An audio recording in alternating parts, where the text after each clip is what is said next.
Hey guys, Jake Lowe here, the Habitat Pro. We are on a logging operation for a client in northern Minnesota and just asked by the logger to come in and take a look and see if there was anything we'd like to give for feedback. So I'm going to take you through 3 different bedding areas, 3 different sets of feedback that we can give the logger to communicate and get your finished product to be what you dream it would be and be used right away for deer.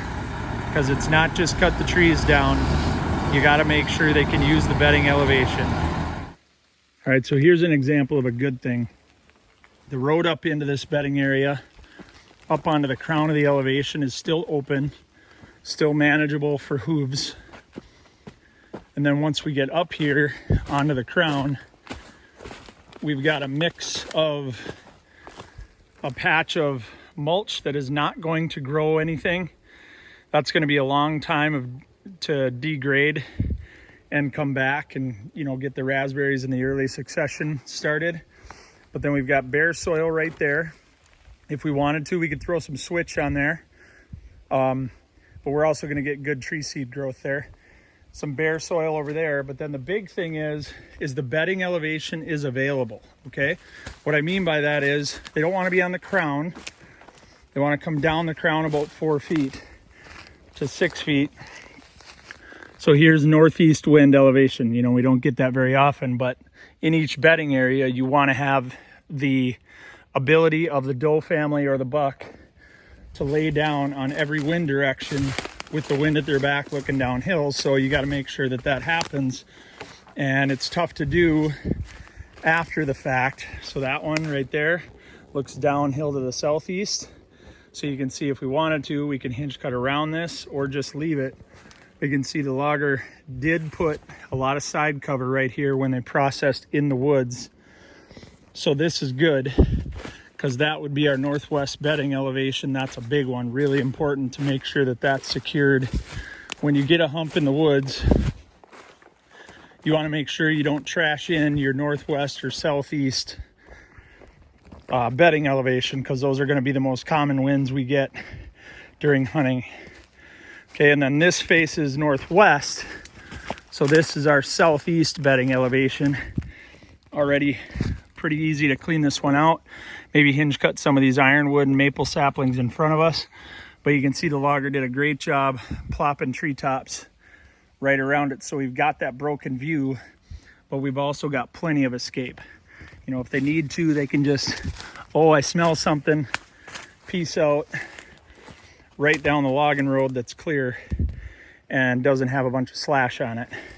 So that's one of the things that you can do when processing in the woods, is you can leave clumps like this that deer can pick around.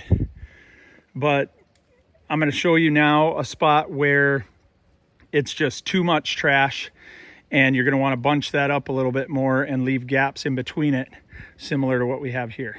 All right, now this is an area that we want them to put a little more time in. So you can see there, great idea there, leaving an island of, you know, very shaded timber inside of a logging area, because they'll lay down in that once this grows up on the side. But here, the brush is way too deep and way too big of an area. So you can see there's no gaps in any of these treetops. It's a lot of maple, a lot of ironwood. So what I would ask them to do is bunch them up more, you know, grab them with the claw, do something to give us gaps right there, maybe a gap right here by grabbing this canopy, dragging it over that way, or even grabbing it and dragging it over that way, because it's kind of open right over there. And then we've got the valley below, because they're going to want a bed right on the edge of this drop off, right on the edge of where that timber is cut right now. And they want to look downhill towards the southeast with the northwest wind at their back. But right now, escape is just impossible in here just because of this giant pile of treetops that's about 3 feet deep. All right, so now let's look at an area where we use timber harvest in concert with hinge cutting. There's our hunter at camera left. There's the earth blind watering hole and the camera up on the tree. Camera trap is great. A perennial food plot adjacent to bedding I like to do just so we don't have any fighting over good perennial locations on the property. And now here is what you see I was talking about. We have a huge red oak there that was taken 1, 2, 3, 4, 5, 6 more of them.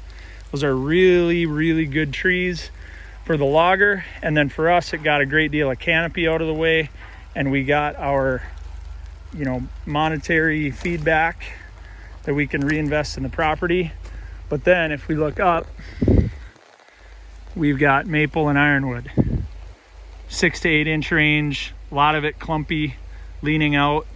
We need to screen in and produce side cover immediately up here, so we're going to ask the logger in this situation to leave this hilltop fairly clean as it is now, so that we can drop these canopies onto it and we don't have a bunch of trash to get out of the way for our bedding elevation. There's the crown right there by that chopped off ironwood.